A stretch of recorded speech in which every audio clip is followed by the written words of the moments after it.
বিসমিল্লাহির রহমানির রহিম। আমরা এখন পড়ব ইরিভার্সিবল প্রসেস। তো আমরা আগে পড়ছিলাম রিভার্সিবল প্রসেস কি। আমরা পড়ছিলাম রিভার্সিবল প্রসেস হচ্ছে এমন একটা প্রসেস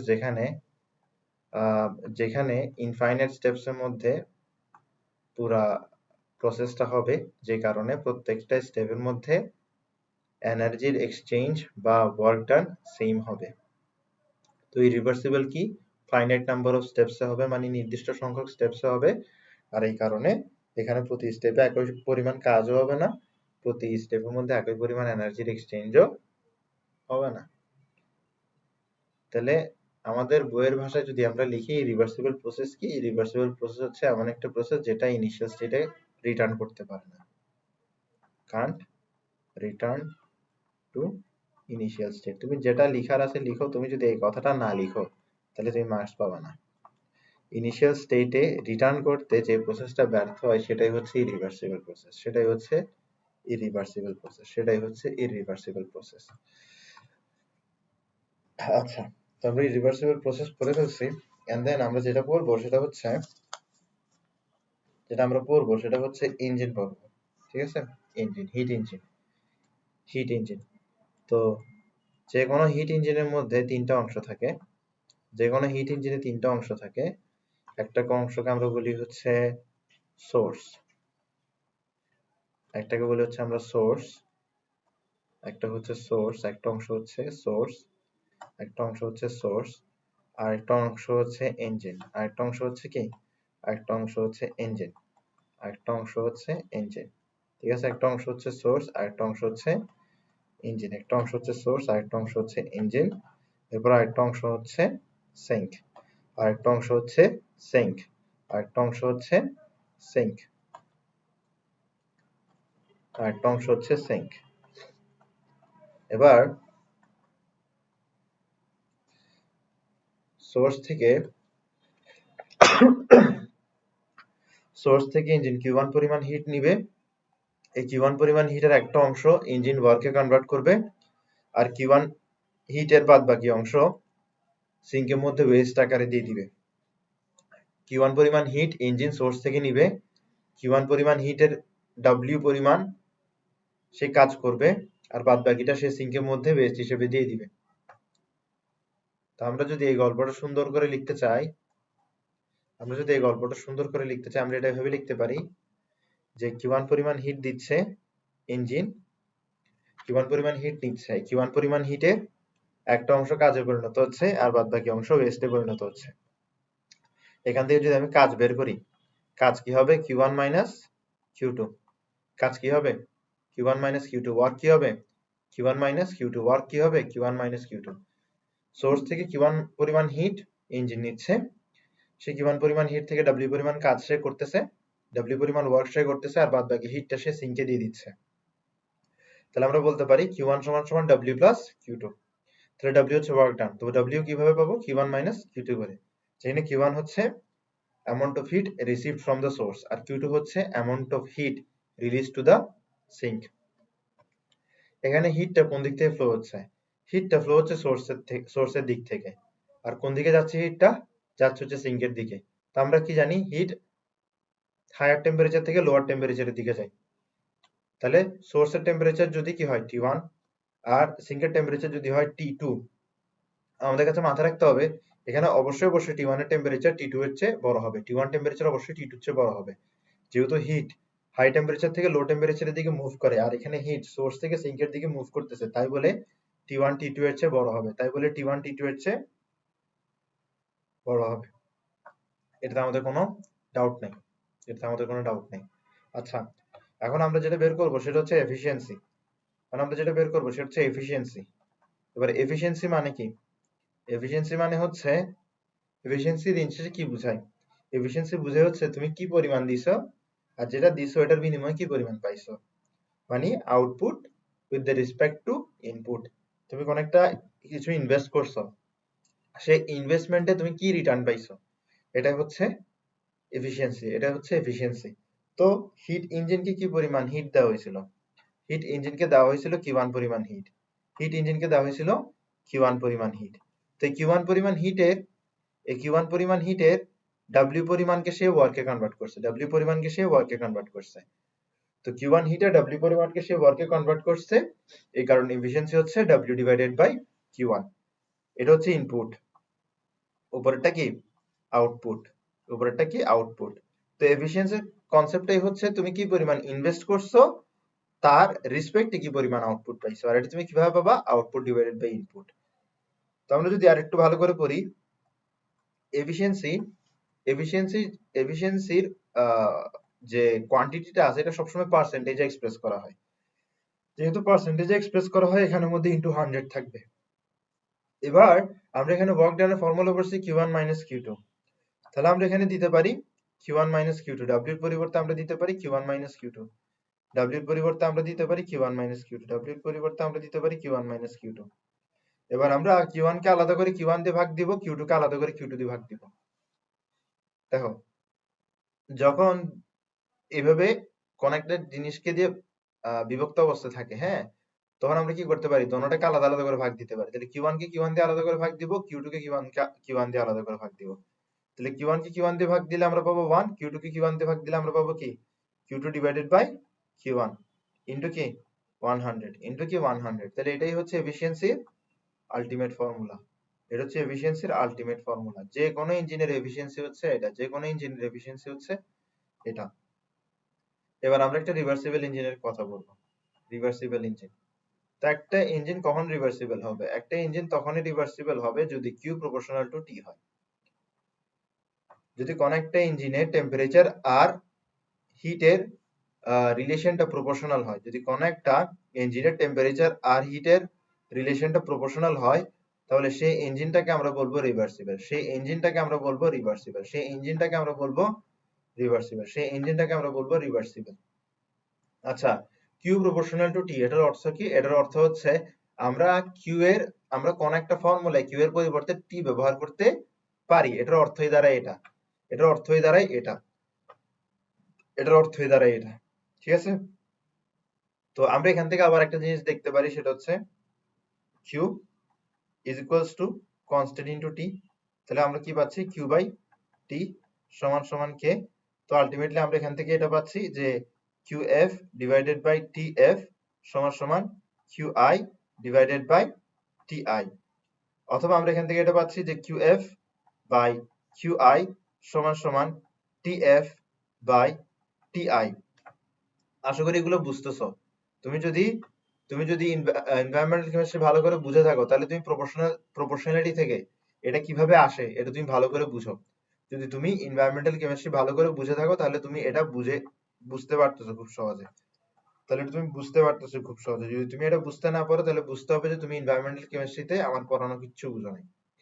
ঠিক আছে, এবার আমি যদি এটা কোন একটা হিট ইঞ্জিনের জন্য অ্যাপ্লাই করি, যদি এটা আমি কোন একটা হিট ইঞ্জিনের জন্য অ্যাপ্লাই করি, যদি এটা আমি কোন একটা হিট ইঞ্জিনের জন্য অ্যাপ্লাই করি, ঠিক আছে, কোন একটা হিট ইঞ্জিনের জন্য অ্যাপ্লাই করি, তাহলে দেখো একটা বিষয় বোঝার চেষ্টা করো।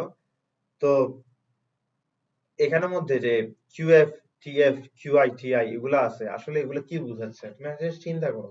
তুমি একটা জিনিস চিন্তা করো, তোমার যদি একটা গাড়ি থাকে, হ্যাঁ, তুমি পেট্রোলের কথা চিন্তা না করো, তুমি আপাতত একটা সিএনজি বা এলপিজি গ্যাসের কথা, এলপিজি গ্যাস করা গাড়ির কথা চিন্তা করো। তোমরা তো আবুধাবিতে থাকো, তোমাদের ওখানের মধ্যে এগুলো করে না, কারণ তোমাদের ওখানের মধ্যে মানে ফুয়েলই হচ্ছে একদম পানির দাম।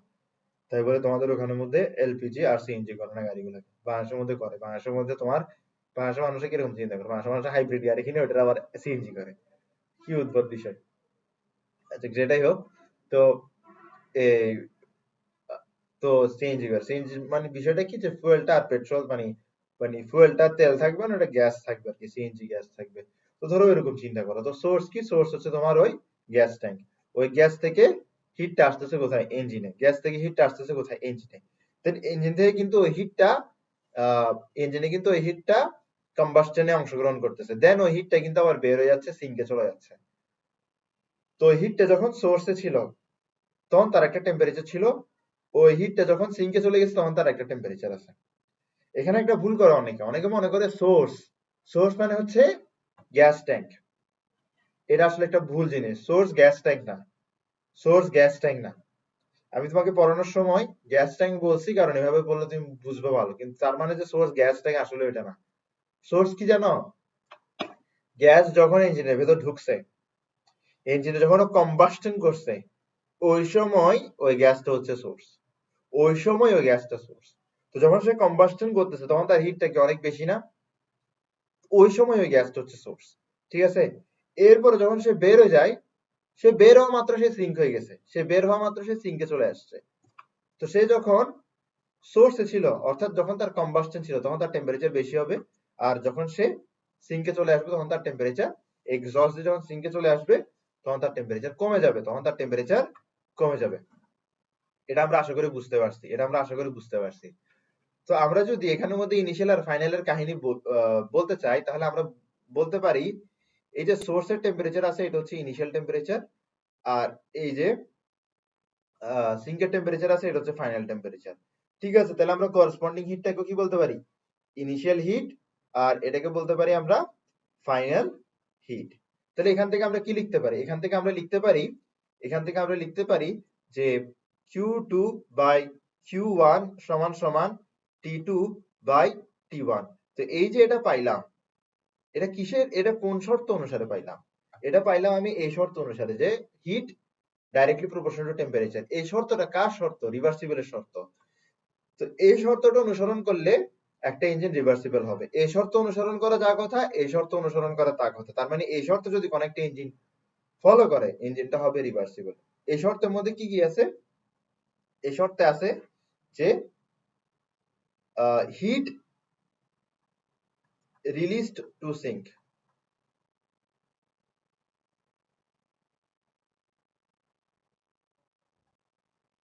divided by heat received from source.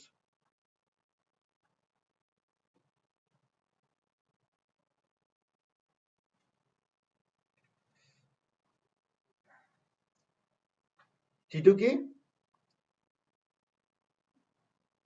Heat temperature of sink.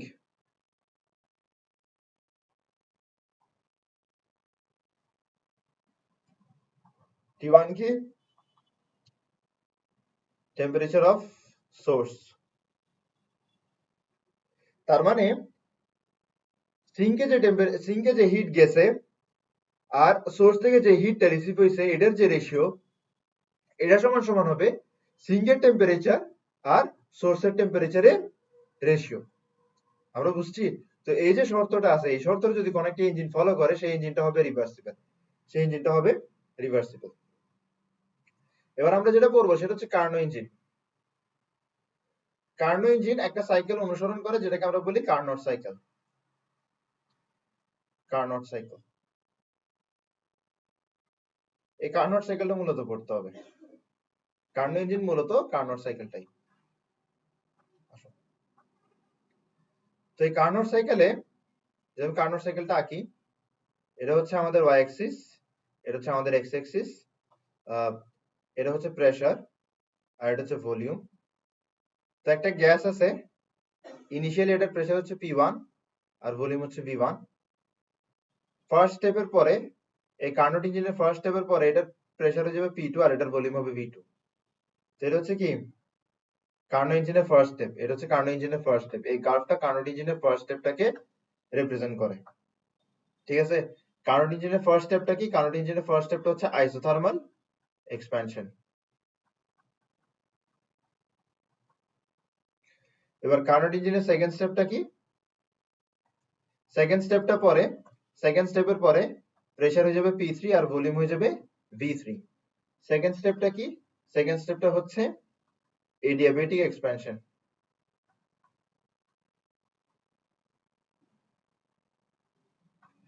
আমরা একটু চিন্তা করি যে এই দুইটাকে এক্সপ্যানশন কেন বলা হচ্ছে। দেখো, এ বরাবর এটা হচ্ছে V1, এ বরাবর এটা হচ্ছে V2।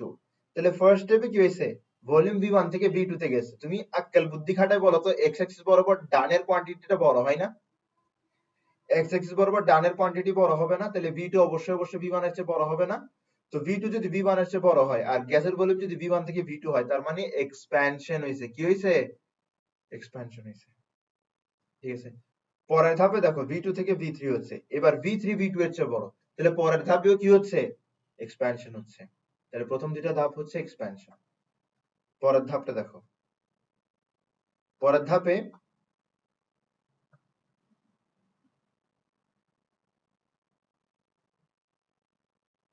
হ্যাঁ, পরের ধাপে প্রেসার হয়ে যাবে P4, প্রেসার হয়ে যাবে P4 আর ভলিউম হয়ে যাবে V4।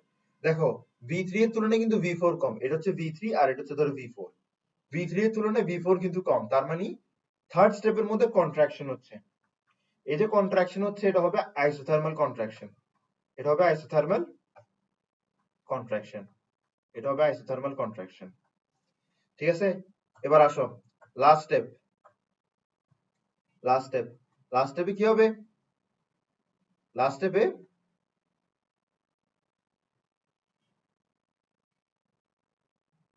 হ্যাঁ, লাস্ট স্টেপে P1 V1 এ চলে যাবে, লাস্ট স্টেপে গ্যাসটা P1 V1 এ চলে যাবে, তার মানে ইনিশিয়াল স্টেটে চলে যাবে।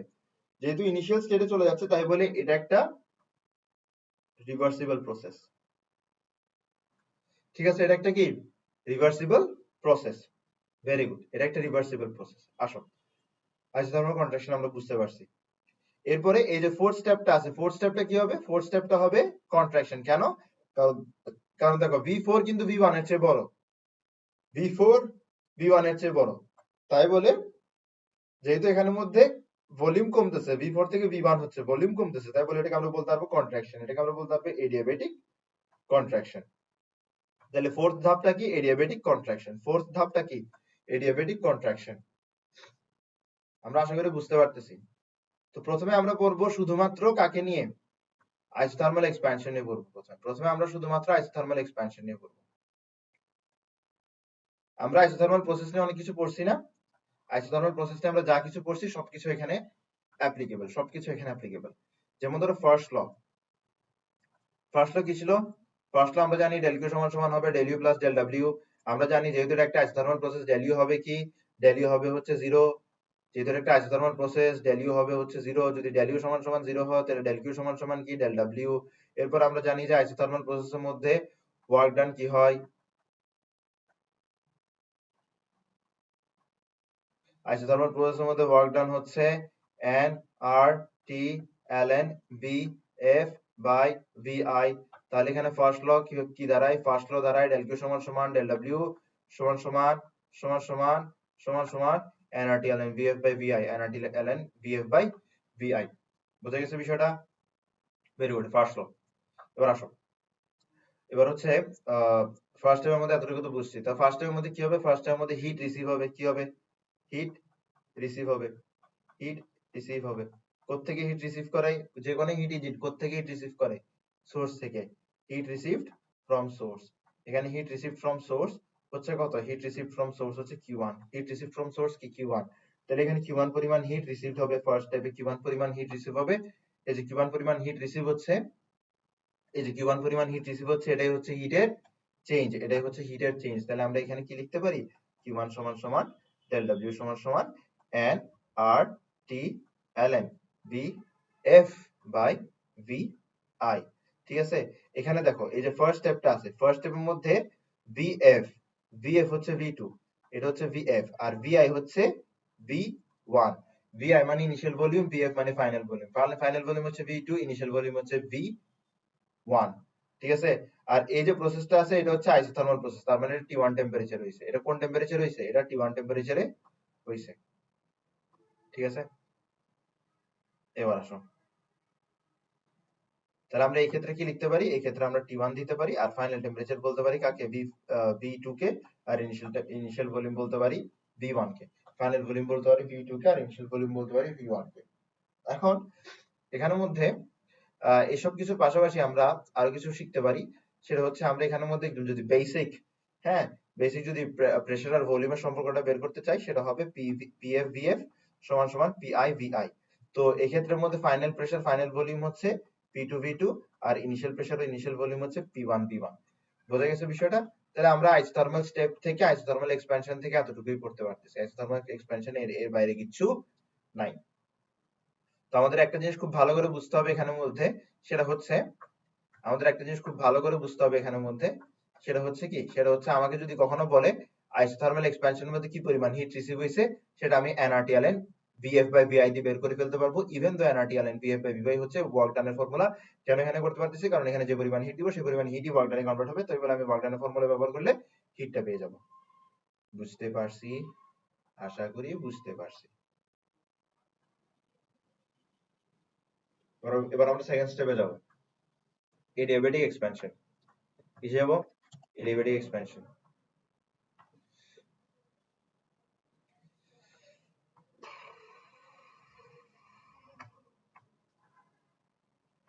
তো আমরা এডিয়াবেটিক প্রসেস নিয়ে যা কিছু শিখছি সবকিছু আমরা এখানের মধ্যে অ্যাপ্লাই করতে পারবো। এডিয়াবেটিক প্রসেস থেকে আমরা যা কিছু শিখছি সবকিছু এখানের মধ্যে আমরা অ্যাপ্লাই করতে পারবো। প্রথমত আমাদের ফার্স্ট ল অফ থার্মোডাইনামিক্স কি বলে? ফার্স্ট ল অফ থার্মোডাইনামিক্স বলে আমাদের ডেল কিউ সমান সমান del U plus del W.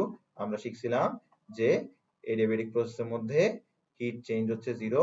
যদি হিট চেঞ্জ জিরো হয় তাহলে ডেল ইউ সমান সমান মাইনাস ডেল ডাব্লিউ, আর অথবা অথবা ডেল ডাব্লিউ সমান সমান মাইনাস ডেল ইউ। এটার অর্থ হচ্ছে যদি ওয়ার্ক ডান হয়, ওয়ার্ক ডানটা ইন্টারনাল এনার্জি খরচ করে হবে, টেম্পারেচার কমে যাবে। অথবা যদি সিস্টেমের উপর ওয়ার্ক ডান করি, অর্থাৎ যদি কন্ট্রাকশন করি, তাহলে ইন্টারনাল এনার্জি বেড়ে যাবে। যদি এক্সপ্যানশন হয় তাহলে ইন্টারনাল এনার্জি কমে যাবে, যদি কন্ট্রাকশন হয় তাহলে ইন্টারনাল এনার্জি বেড়ে যাবে। এটার অর্থ দাঁড়ায় হচ্ছে সেটা, এটার অর্থ দাঁড়ায় হচ্ছে সেটা। এখানে কি আছে? এখানে হচ্ছে যে এক্সপ্যানশন। এখানে কি হচ্ছে? এখানের মধ্যে এক্সপ্যানশন হচ্ছে। এটা কি এক্সপ্যানশন না? Adiabatic expansion. সিন্স এক্সপ্যানশন, যেহেতু এক্সপ্যানশন হচ্ছে, যেহেতু এক্সপ্যানশন হচ্ছে, যেহেতু এক্সপ্যানশন হচ্ছে, যেহেতু এক্সপ্যানশন হচ্ছে, ইন্টারনাল এনার্জি কি করবে? ইন্টারনাল এনার্জি ফল করবে। ইন্টারনাল এনার্জি ফল করবে মানে ইন্টারনাল এনার্জি কমে যাবে। আর ইন্টারনাল এনার্জি কমে যাওয়া মানে কি? ইন্টারনাল এনার্জি কমে যাওয়া মানে হচ্ছে টেম্পারেচার কমে যাওয়া। ইন্টারনাল এনার্জি কমে যাওয়া মানে হচ্ছে কি? টেম্পারেচার কমে যাওয়া। ঠিক আছে, ইন্টারনাল এনার্জি কমে যাওয়া মানে হচ্ছে টেম্পারেচার কমে যাওয়া। হোয়াট এভার, আমরা টেম্পারেচারের কাহিনীগুলো একটু পরে বলবো। আগে আমরা আমাদের এই ফার্স্ট ল অফ থার্মোডাইনামিক্স আসি। ঠিক আছে, আমরা এতটুকু পড়ছি। আবার আমরা কি জানি? আমরা জানি যে এডিয়াবেটিক প্রসেসে ওয়ার্ক ডান কি হয়? এডিয়াবেটিক প্রসেসে ওয়ার্ক ডান হয় হচ্ছে, এডিয়াবেটিক প্রসেসে ওয়ার্ক ডান হয় হচ্ছে N R TF minus TI divided by 1 minus gamma. এটা হচ্ছে ওয়ার্ক ডান। এটাই হচ্ছে কি? এটাই হচ্ছে ওয়ার্ক ডান। এটাই হচ্ছে ওয়ার্ক ডান। এটাই হচ্ছে ওয়ার্ক ডান। এটাই হচ্ছে ওয়ার্ক ডান। তাহলে আমরা যদি ফার্স্ট লটাকে আবার একটু লিখতে চাই, তাহলে ফার্স্ট লটাকে আমরা এভাবে লিখতে পারি, ডেল ইউ সমান সমান মাইনাস ডেল ডাব্লিউ সমান সমান, ডেল ডাব্লিউ এর পরিবর্তে আমরা লিখবো nRTF minus TI divided by 1 minus gamma. ঠিক আছে, এখানের মধ্যে TF কাকে বোঝায়? TF বুঝে হচ্ছে ফাইনাল টেম্পারেচার কে, আর TI বুঝে হচ্ছে ইনিশিয়াল টেম্পারেচার কে। আমরা ধরে নিছিলাম যে ফার্স্ট স্টেপ, এই যে স্টেপটা আছে, এই স্টেপের মধ্যে, এই স্টেপটা কি আইসোথার্মাল এক্সপ্যানশন না? তাহলে এই স্টেপের মধ্যে কি থাকবে? একটা কনস্ট্যান্ট টেম্পারেচার থাকবে। এই স্টেপটা কি আইসোথার্মাল কন্ট্রাকশন না? তাহলে এই স্টেপের মধ্যে কি থাকবে? একটা কনস্ট্যান্ট টেম্পারেচার থাকবে। তাহলে দেখো এই যে পয়েন্টটা আছে, এটা কিন্তু এই পয়েন্টের টেম্পারেচার কিন্তু T1, আর এই পয়েন্টের টেম্পারেচার কত? এই পয়েন্টের টেম্পারেচার হচ্ছে T2। তার মানে ফাইনাল টেম্পারেচার কত? T2। এই পয়েন্টের টেম্পারেচার কত? T2। আর এই পয়েন্টের টেম্পারেচার কত? T1। তাহলে সেকেন্ড স্টেপের মধ্যে ফাইনাল টেম্পারেচার কত? T2, আর ইনিশিয়াল টেম্পারেচার কত? T1। তাহলে আমরা এখানের মধ্যে লিখতে পারি ডেল ইউ সমান সমান মাইনাস ডেল ডাব্লিউ সমান সমান minus N R T2 minus T1 divided by 1 minus gamma divided by 1 minus gamma. তাহলে এটা গেল আমাদের ফার্স্ট ল। এটা গেল আমাদের ফার্স্ট ল। এবার আমাদের এই ডিয়াবেটিক প্রসেসে, যে কোনো ডিয়াবেটিক প্রসেসে আমরা কয়েকটা সূত্র ফলো করতে পারি। তাদের মধ্যে একটা সূত্র হচ্ছে PF PF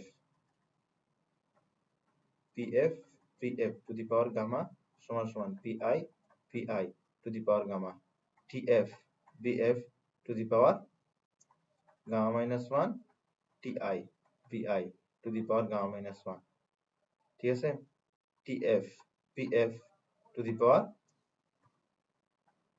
1 minus gamma divided by gamma TI PI to the power 1 minus gamma divided by gamma। তাহলে এই তিনটা সূত্র আমরা চাইলে এই ধাপের মধ্যে অ্যাপ্লাই করতে পারি। এই তিনটা সূত্র আমরা চাইলে এই ধাপের মধ্যে অ্যাপ্লাই করতে পারি। যদি এই তিনটা সূত্র আমরা এখানে অ্যাপ্লাই করি, আমাদের এই ডিয়াবেটিক প্রসেসটা কি, এই ডিয়াবেটিক এক্সপ্যানশন প্রসেসটা এরকম এরকম। এখানের মধ্যে আমাদের প্রেসার হচ্ছে P2, ভলিউম হচ্ছে V2, আর এখানে প্রেসার হচ্ছে P3, ভলিউম হচ্ছে V3। তাহলে আমরা কি করতে পারি? ফাইনাল প্রেসারের জায়গায় কি বসাতে পারি? P3 বসাতে পারি। ফাইনাল প্রেসারের জায়গায় আমরা P3 বসাতে পারি, আর ফাইনাল ভলিউমের জায়গায় আমরা V3 বসাতে পারি। এরপর আমরা ইনিশিয়াল প্রেসারের জায়গায় বসাতে পারি P2, ইনিশিয়াল ভলিউমের জায়গায় বসাতে পারি V2। এরপর আমরা যদি এখানের মধ্যে ফাইনাল টেম্পারেচার, এখানে টেম্পারেচার কত? এখানে টেম্পারেচার হচ্ছে T1, আর এখানে টেম্পারেচার কত? এখানে টেম্পারেচার হচ্ছে T2।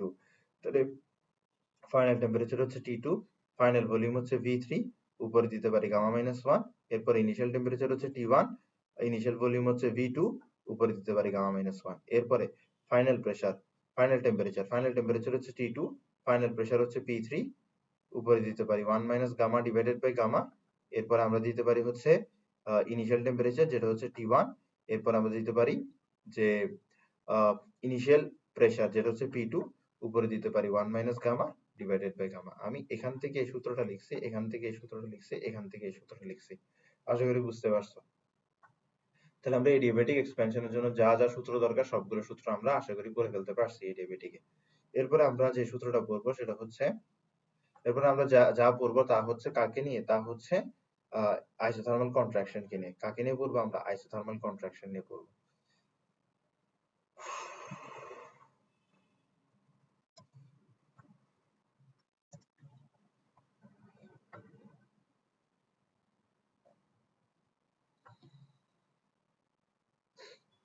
আইসোথার্মাল কন্ট্রাকশন পড়বো।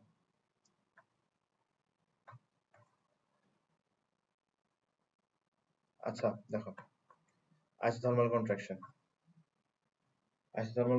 বিসমিল্লাহ। তো আইসোথার্মাল কন্ট্রাকশনের মধ্যে টেম্পারেচার অবশ্যই কনস্ট্যান্ট থাকবে। আমরা জানি আইসোথার্মাল প্রসেসে যা আছে সবগুলো এখানে খাটবে, ঠিক আছে। তো এখানের মধ্যে টেম্পারেচার হচ্ছে কি কনস্ট্যান্ট, যে টেম্পারেচারটা হচ্ছে T2, যে টেম্পারেচারটা হচ্ছে T2। আচ্ছা এখানে যদি আমরা ফার্স্ট ল অফ থার্মোডাইনামিক্স দেখি, ফার্স্ট ল অফ থার্মোডাইনামিক্স হচ্ছে যে চেঞ্জ অফ টেম্পারেচার সমান সমান change of internal energy plus work done. ঠিক আছে। এবার আমরা যে কাজটা করতে পারি সেটা হচ্ছে আমরা জানি এখানের মধ্যে টেম্পারেচার কনস্ট্যান্ট, অর্থাৎ এখানের মধ্যে ইন্টারনাল এনার্জি চেঞ্জ হচ্ছে 0। সুতরাং আমরা এখানের মধ্যে ফার্স্ট লটা লিখতে পারি এভাবে, ডেল কিউ সমান সমান ডেল ডব্লিউ, অর্থাৎ যে পরিমাণ ওয়ার্ক ডান সেই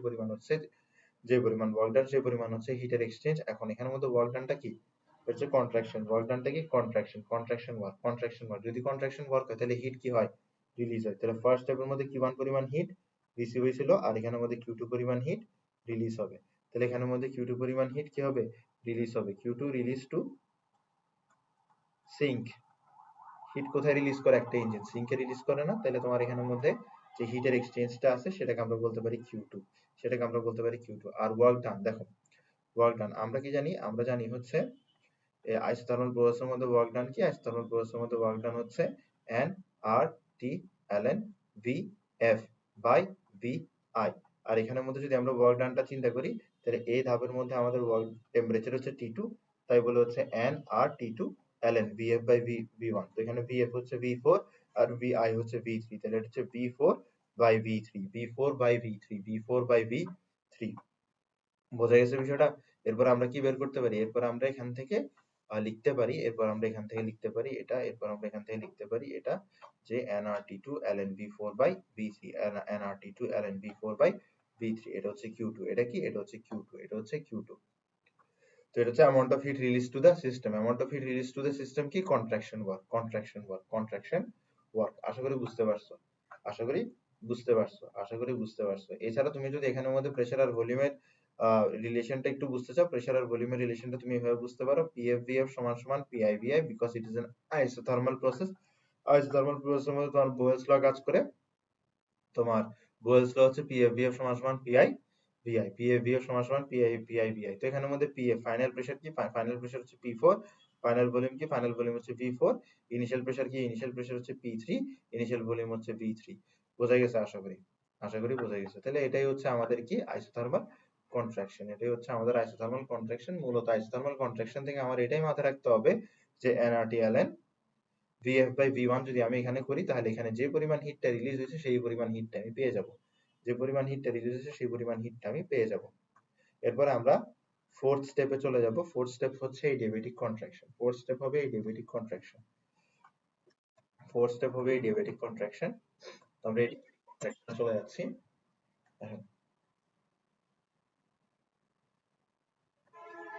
ফোর্থ স্টেপ হচ্ছে এডিয়াবেটিক কন্ট্রাকশন। আসলে এডিয়াবেটিক কন্ট্রাকশনে আমরা চলে যাই। এডিয়াবেটিক কন্ট্রাকশনে কি হবে? আমরা এডিয়াবেটিক প্রসেস নিয়ে যা কিছু শিখেছিলাম সবকিছু এই এডিয়াবেটিক কন্ট্রাকশনে আমরা অ্যাপ্লাই করে দিব। সবকিছু আমরা এখানে এডিয়াবেটিক কন্ট্রাকশনে আমরা অ্যাপ্লাই করে দিব। এডিয়াবেটিক কন্ট্রাকশন মূলত এটাকেই বোঝাচ্ছে। এটা হচ্ছে এডিয়াবেটিক কন্ট্রাকশন। হ্যাঁ, এটা হচ্ছে এডিয়াবেটিক কন্ট্রাকশন। তো আমরা যদি এখানের মধ্যে একটু ফার্স্ট লটা বসাই। ফার্স্ট ল আমাদেরকে কি বলে? ফার্স্ট ল আমাদেরকে বলে যে পরিমাণ হিট আমি দিব তার একটা অংশ ইন্টারনাল এনার্জিতে ব্যবহৃত হবে, আর একটা অংশ কাজে পরিণত হবে বা ওয়ার্ক ডানে পরিণত হবে। এবং এখানের মধ্যে যেহেতু অ্যাডিয়াবেটিক প্রসেস তাই বলে হিট চেঞ্জটা হচ্ছে জিরো। যেহেতু হিট চেঞ্জটা জিরো, আমরা এখানে কি লিখতে পারি? আমরা এখানে লিখতে পারি ডেল ইউ সমান সমান মাইনাস ডেল ডাব্লিউ, অথবা আমরা লিখতে পারি ডেল ডাব্লিউ সমান সমান মাইনাস ডেল ইউ। তো এটার দুইটা অর্থ দাঁড়াইতো আগে। একটা অর্থ হচ্ছে যে এক্সপ্যানশন ওয়ার্ক হলে টেম্পারেচার কমবে, আর একটা হচ্ছে এক্সপ্যানশন ওয়ার্ক কন্ট্রাকশন ওয়ার্ক হলে টেম্পারেচার বাড়বে। তাহলে এক্সপ্যানশন ওয়ার্ক হলে এটা যদি এক্সপ্যানশন হয়, এটা যদি এক্সপ্যানশন হয়, এটা যদি এক্সপ্যানশন হয়, তাহলে ইন্টারনাল এনার্জি ডিক্রিজ করবে, ইন্টারনাল এনার্জি ডিক্রিজ করবে, এন্ড দেন এই ওয়ার্কটা যদি কি হয়, এই ওয়ার্কটা যদি কন্ট্রাকশন হয়, এই ওয়ার্কটা যদি কন্ট্রাকশন ওয়ার্ক ডান হয়, তাহলে এখানের মধ্যে আমার যে ডেলিউটা আছে ডেলিউটা ইনক্রিজ করবে, ডেলিউটা ইনক্রিজ করবে। আমার এখানের মধ্যে যে প্রসেসটা আছে এটা হচ্ছে একটা কন্ট্রাকশন প্রসেস, তার মানে ডেলিউটা ইনক্রিজ করতেছে। ডেলিউ ইনক্রিজ করা মানে টেম্পারেচার ইনক্রিজ করা, টেম্পারেচার ইনক্রিজ করা। ঠিক আছে? তো টেম্পারেচারের কাহিনীতে আমরা পরে যাবো। আমরা এখানের মধ্যে জাস্ট এতটুকু করি যে ডেল ইউ সমান সমান ডেল ডব্লিউ সমান সমান মাইনাস ডেল ইউ সমান সমান আমরা কি লিখতে পারি? আমরা জানি ডেল ইউ কি? ডেল ইউ হচ্ছে ডেল ইউ কে আমরা কিভাবে পাচ্ছি? কি যে পরিমাণ কাজ হবে সেই পরিমাণ ডেল ইউ। যদি 10 জুল কাজ হয় তাহলে 10 জুল হচ্ছে ডেল ইউ, 20 জুল কাজ হলে 20 জুল হচ্ছে কি ডেল ইউ, 10 জুল ওয়ার্ক হলে 10 joule del U, 10 joule 20 joule work হলে 20 জুল ডেল ইউ। তার মানে কি আমি ওয়ার্ক বের করতে পারলে আমি ডেল ইউ পেয়ে যাবো। তো আমাদের এডিয়াবেটিক প্রসেসে ওয়ার্ক ডান বের করা কি আমরা জানি না? এডিয়াবেটিক প্রসেসে ওয়ার্ক ডান বের করার ফর্মুলা হচ্ছে nr Tf minus Ti divided by 1 minus gamma, Tf minus Ti divided by 1 minus gamma। আমরা যদি এই ফোর্থ স্টেপের কথা চিন্তা করি, এই ফোর্থ স্টেপের মধ্যে n r আছে, Tf কি? এই ফোর্থ স্টেপে Tf কি? দেখো আমাদের এখানের মধ্যে টেম্পারেচার হচ্ছে T1, এখানের মধ্যে টেম্পারেচার হচ্ছে কি T2। তাহলে আমি যদি এই পয়েন্টের কথা চিন্তা করি, এখানের মধ্যে টেম্পারেচার কিন্তু কত? এখানে টেম্পারেচার হচ্ছে T2, আর এই পয়েন্ট থেকে আমরা এদিক বরাবর যাচ্ছি উপরের দিকে, আর এই পয়েন্টে টেম্পারেচার হয়ে গেছে কত? T1। তাহলে ফাইনাল টেম্পারেচারটা কত? ফাইনাল টেম্পারেচারটা হচ্ছে T1, আর ইনিশিয়াল টেম্পারেচারটা কত? ইনিশিয়াল টেম্পারেচার T2, আর নিচে আসবে কি 1 মাইনাস গামা, নিচে আসবে কি 1 মাইনাস গামা। এভাবে আমরা ওয়ার্ক ডানের ফর্মুলা দিয়ে ইন্টারনাল এনার্জি চেঞ্জটা পেয়ে যাব। এর পাশাপাশি যদি আমি জানতে চাই এখানের মধ্যে প্রেসার, ভলিউম এগুলোর সম্পর্ক কি, তাহলে আমরা এই সূত্রগুলো ইউজ করতে পারি। তো এই সূত্রগুলো দিয়ে কি কি আসবে এত মাথা ঘামানোর দরকার নেই। এই সূত্রগুলো চাইলে আমরা ইউজ করতে পারি। এই সূত্রগুলো ইউজ করে আমরা বের করে ফেলতে পারি যে কিভাবে এখানের মধ্যে প্রেসার আর ভলিউম রিলেটেড, কিভাবে টেম্পারেচার আর ভলিউম রিলেটেড, কিভাবে টেম্পারেচার প্রেসার রিলেটেড। আশা করি বুঝতে পারছো। তো এটা গেল আমাদের এডিয়াবেটিক, এটা গেল আমাদের কার্নোট সাইকেল। কি গেল? Carnot cycle. ঠিক আছে? তো কার্নোট সাইকেল আমরা অনেকটুকু করে ফেললাম। এন্ড দেন আমরা যে জিনিসটা পড়বো সেটা হচ্ছে আমরা এখন একটা জিনিস পড়বো যেটা আমরা আগে আসলে মিস করে ফেলছি। সেটা হচ্ছে কি? সেটা হচ্ছে আমরা পড়ছিলাম যে রিভার্সিবল ইঞ্জিনের জন্য Q2/Q1 সমান সমান T2/T1 হবে। তাহলে আমরা রিভার্সিবল ইঞ্জিনের জন্য যদি এফিসিয়েন্সিটা লিখতে চাই, আমরা জানি এফিসিয়েন্সি ফর্মুলা হচ্ছে 1 minus Q2 divided by Q1 into 100। যদি আমরা রিভার্সিবল ইঞ্জিনের জন্য লিখতে চাই, আমরা রিভার্সিবল ইঞ্জিনের জন্য জানি Q2/Q1 হচ্ছে T2/T1 এর সমান। তাই বলে আমরা এখানে এফিসিয়েন্সির ফর্মুলা দিতে পারি 1 minus T2 divided by T1 into 100। তাহলে এই যে ফর্মুলাটা আছে এটা হচ্ছে শুধুমাত্র কার জন্য? শুধুমাত্র রিভার্সিবল ইঞ্জিনের জন্য, আর এটা হচ্ছে যে কোনো ইঞ্জিনের জন্য। তো আমরা যদি এফিসিয়েন্সির ফর্মুলাগুলো লিখি 1 minus Q2 divided by Q1 into 100, এটা হচ্ছে for any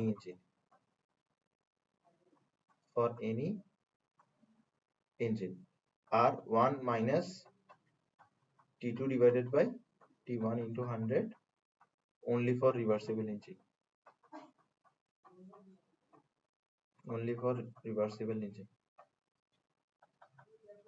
ঠিক আছে? আর দেখো এফিসিয়েন্সি দুইভাবে ইনক্রিজ করা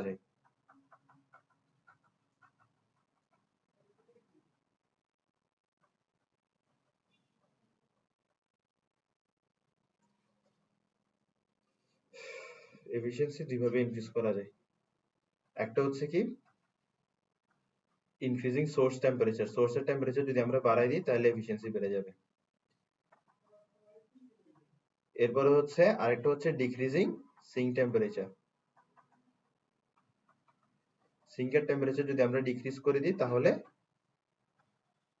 এফিসিয়েন্সি বেড়ে যাবে। বোঝা গেছে বিষয়টা? তাহলে আমরা 4টে স্টেপ শেষ করে ফেলেছি কার্নোট সাইকেলের। কার্নোট ইঞ্জিন আমাদের পড়া শেষ হয়ে গেছে। এরপরে আমাদের শুধুমাত্র দুইটা টপিক বাকি, একটা হচ্ছে এনট্রপি আর একটা হচ্ছে রেফ্রিজারেটর। দুইটা টপিক আমি শেষ করে দিব আজকের মধ্যেই, এরপর আমাদের সিকিউ পড়লে এই চ্যাপ্টারটা শেষ হয়ে যাবে।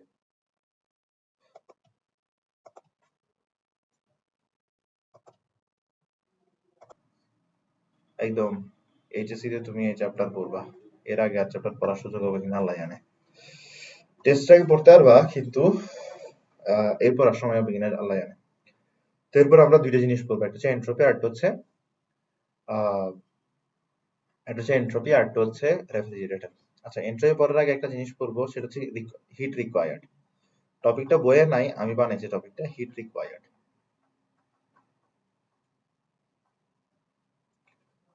ওকে, তো আমি এখন কিছু গল্প করব। সেটা হচ্ছে, তুমি হিট অ্যাপ্লাই করলে দুইটা ঘটনা ঘটবে। হিট অ্যাপ্লাই করলে দুইটা ঘটনা ঘটবে। ইদার ইদার টেম্পারেচার চেঞ্জ হবে, ইদার টেম্পারেচার চেঞ্জ হবে, অথবা অথবা ফিজিক্যাল স্টেট চেঞ্জ হবে, অথবা ফিজিক্যাল স্টেট চেঞ্জ হবে, অথবা ফিজিক্যাল স্টেট চেঞ্জ হবে। হয়তো টেম্পারেচার চেঞ্জ হবে, না হয় ফিজিক্যাল স্টেট চেঞ্জ হবে। আর ফিজিক্যাল স্টেট চেঞ্জ হওয়া বলতে আমরা কি বুঝি? ফিজিক্যাল স্টেট চেঞ্জ হওয়া বলতে আমরা বুঝি, ফর এক্সাম্পল বরফ থেকে পানি হওয়া, সলিড থেকে লিকুইড হচ্ছে, এটা হচ্ছে ফিজিক্যাল স্টেট চেঞ্জ। আবার লিকুইড থেকে ভ্যাপার হওয়া, এটাও কি ফিজিক্যাল স্টেট চেঞ্জ। তাহলে তুমি হিট দিলে দুইটা ঘটনা ঘটতে পারে, ইদার টেম্পারেচার চেঞ্জ হবে, না হয় ফিজিক্যাল স্টেট চেঞ্জ হবে। মাথায় রাখতে হবে যে টেম্পারেচার চেঞ্জ হলে ফিজিক্যাল স্টেট চেঞ্জ হবে না, আর ফিজিক্যাল স্টেট চেঞ্জ হলে টেম্পারেচার চেঞ্জ হবে না। ইদার এটা হবে অর এটা হবে, দুইটা সাইমালটেনিয়াসলি কখনো হবে না। হয় ফিজিক্যাল স্টেট চেঞ্জ হবে, না টেম্পারেচার চেঞ্জ হবে। যদি কখনো টেম্পারেচার চেঞ্জ হয়, তখন ফিজিক্যাল স্টেট চেঞ্জ হবে না। আর যদি কখনো ফিজিক্যাল স্টেট চেঞ্জ হয়, তখন টেম্পারেচার চেঞ্জ হবে না। তো এরপর আমরা জিনিসটাকে আবার একটু চেঞ্জ করতে পারি, যে যদি আমি হিট অ্যাপ্লাই না করি, হিট রিমুভ করি, হিট যদি কি করি, রিমুভ করি, সেই ক্ষেত্রেও ইদার টেম্পারেচার চেঞ্জ হবে, না হয় ফিজিক্যাল স্টেট চেঞ্জ হবে। সেম জিনিস, ইদার টেম্পারেচার চেঞ্জ হবে, না হয় ফিজিক্যাল স্টেট চেঞ্জ হবে। আমি বিষয়টা আরেকটু স্পেসিফিক করি, তুমি হিট অ্যাপ্লাই করলে ইদার টেম্পারেচার ইনক্রিজ হবে, না হয় ফিজিক্যাল স্টেট চেঞ্জ হবে। তুমি হিট রিমুভ করলে ইদার টেম্পারেচার ডিক্রিজ হবে, না হয় ফিজিক্যাল স্টেট চেঞ্জ হবে। তো এই বিষয়টা আমি একটা গল্পের মাধ্যমে বোঝাই। ধরো তোমার কাছে আছে -5°C আইস, তুমি দিয়েছো এখানে হিট, কি দিছো, হিট দিছো। এবার হিট দিলে কি হবে, টেম্পারেচার বাড়বে, 0°C আইস তৈরি হবে। 0°C আইস তৈরি হওয়ার আগ পর্যন্ত কিন্তু টেম্পারেচার বাড়ছে। এবার 0°C তুমি যখন হিট দিবা, তখন যে ঘটনাটা ঘটবে সেটা হচ্ছে, তখন ফিজিক্যাল স্টেট চেঞ্জ হবে। তখন ফিজিক্যাল স্টেট চেঞ্জ হবে। কেন ফিজিক্যাল স্টেট চেঞ্জ হচ্ছে তখন? কারণ এই 0°C হচ্ছে মেল্টিং পয়েন্ট। এই 0°C হচ্ছে মেল্টিং পয়েন্ট। মেল্টিং পয়েন্ট হচ্ছে এমন এক টেম্পারেচার, যে টেম্পারেচারে পানি মেল্ট করে। মেল্টিং পয়েন্ট, যে কোনো অবজেক্টের মেল্টিং পয়েন্ট হচ্ছে এমন একটা টেম্পারেচার, যে টেম্পারেচারে সেই অবজেক্টটা মেল্ট করবে। ইজি, কোন একটা অবজেক্টের মেল্টিং পয়েন্ট হচ্ছে যে টেম্পারেচারে সেই অবজেক্টটা মেল্ট করে, যে টেম্পারেচারে সেই অবজেক্টটা গলে যায়। তো পানির মেল্টিং পয়েন্ট হচ্ছে 0°C, তার মানে 0°C এর মধ্যে যদি বরফকে হিট দেওয়া হয়, তাহলে সে পানিতে পরিণত হবে। তাহলে 0°C আসার পরে যখন তুমি হিট দিবা, তখন বরফটা পানিতে পরিণত হবে। তখন বরফটা 0°C আইস থেকে 0°C ওয়াটারে পরিণত হবে। ভেরি ইম্পর্টেন্ট, 0°C আইস থেকে 0°C ওয়াটারে পরিণত হবে। যতটুকু আইস আছে পুরোপুরি আইস ওয়াটারে পরিণত হওয়ার আগ পর্যন্ত টেম্পারেচার 0°C থাকবে। তার মানে এখানে ফিজিক্যাল স্টেট চেঞ্জ হচ্ছে, কিন্তু টেম্পারেচার চেঞ্জ হচ্ছে না। এখানে ফিজিক্যাল স্টেট চেঞ্জ হচ্ছে। কি চেঞ্জ হচ্ছে? ফিজিক্যাল স্টেট চেঞ্জ হচ্ছে, ফিজিক্যাল স্টেট চেঞ্জ হচ্ছে, ফিজিক্যাল স্টেট চেঞ্জ হচ্ছে, ফিজিক্যাল স্টেট চেঞ্জ হচ্ছে, ফিজিক্যাল স্টেট চেঞ্জ হচ্ছে, কিন্তু টেম্পারেচার এখানে চেঞ্জ হচ্ছে না। আমি এটাই বোঝাতে চাচ্ছিলাম যে তুমি হিট দিলে ইদার ফিজিক্যাল স্টেট চেঞ্জ হবে, না হয় টেম্পারেচার চেঞ্জ হবে। দেন এগেইন তুমি আবার হিট দিয়েছো, তুমি আবার হিট দাও, তুমি যদি এবার হিট দাও, তখন 0°C এর ওয়াটার এর টেম্পারেচার বেড়ে 100°C এর ওয়াটারে পরিণত হবে। ঠিক আছে, এবার 100°C এর ওয়াটারে পরিণত হওয়ার পর কি হবে? এই যে 100 ডিগ্রি সেলসিয়াস আছে, এটা হচ্ছে বয়লিং পয়েন্ট, এটা হচ্ছে বয়লিং পয়েন্ট, বয়লিং পয়েন্ট। তো বয়লিং পয়েন্ট মানে কি? বয়লিং পয়েন্ট মানে হচ্ছে যে টেম্পারেচারে সাবস্টেন্স বয়েল হওয়া শুরু করে, যে টেম্পারেচারে সাবস্টেন্স বয়েল হওয়া শুরু করে এটাকে বলা হয় বয়লিং পয়েন্ট। তো 100 ডিগ্রি সেলসিয়াসে সাবস্টেন্সটা বয়েল হতে শুরু করবে, 100 ডিগ্রি সেলসিয়াসে সাবস্টেন্সটা বয়েল হতে শুরু করবে, 100 ডিগ্রি সেলসিয়াসে সাবস্টেন্সটা বয়েল হতে শুরু করবে। তো যখন তুমি 100 ডিগ্রি সেলসিয়াসে হিট দিবা তখন ওয়াটার বয়েল হবে, তখন ওয়াটার কি হবে? বয়েল হবে। আচ্ছা, ওয়াটার যদি বয়েল হয় তখন ওয়াটার পরিণত হবে ভ্যাপারে। তার মানে 100 ডিগ্রি সেলসিয়াস ওয়াটার পরিণত হইছে 100 ডিগ্রি সেলসিয়াস ভ্যাপারে। এখানে কিন্তু টেম্পারেচার একই আছে, টেম্পারেচার একই আছে। কি চেঞ্জ হইছে? ফিজিক্যাল স্টেটটাই চেঞ্জ হইছে শুধুমাত্র। শুধুমাত্র কি চেঞ্জ হইছে? শুধুমাত্র ফিজিক্যাল স্টেটটাই চেঞ্জ হইছে, শুধুমাত্র ফিজিক্যাল স্টেটটাই চেঞ্জ হইছে। এরপরে তুমি যদি আরো ফার্দার কি দাও, তুমি যদি আরো ফার্দার হিট দাও, তুমি যদি আরো ফার্দার হিট দাও, তাহলে এই 100 ডিগ্রি সেলসিয়াস ব্যাপারটা ধরে নিলাম যে 100 ডিগ্রি সেলসিয়াস ব্যাপারে পরিণত হলো। তার মানে আমি কি বুঝতেছি? তার মানে আমি বুঝতেছি যে তুমি হিট দিতে থাকবা, মেল্টিং পয়েন্টের আগ পর্যন্ত টেম্পারেচার বাড়বে, মেল্টিং পয়েন্টে পৌঁছানোর পরে মেল্টিং ঘটবে, পুরোপুরি মেল্টিং শেষ হওয়ার পরে আবার হিট দিলে টেম্পারেচার বয়লিং পয়েন্ট পর্যন্ত বাড়বে। বয়লিং পয়েন্টে তুমি যদি টেম্পারেচার দাও পুরোপুরি বয়েল হবে, পুরোপুরি ব্যাপারে পরিণত হবে, পুরোপুরি ব্যাপারে পরিণত হওয়ার পরে যখন তুমি হিট দিবা তখন আবার টেম্পারেচার ইনক্রিজ হবে। আবার বলি, তুমি যদি হিট দাও তুমি যদি বরফে হিট দাও, মেল্টিং পয়েন্টে পৌঁছানোর আগ পর্যন্ত টেম্পারেচার ইনক্রিজ হবে, মেল্টিং পয়েন্টে পৌঁছানোর পরে গলে যাবে, মেল্টিং পয়েন্টে পৌঁছানোর পরে এমনি এমনি গলবে না, সেই ক্ষেত্রে হিট দিতে হবে।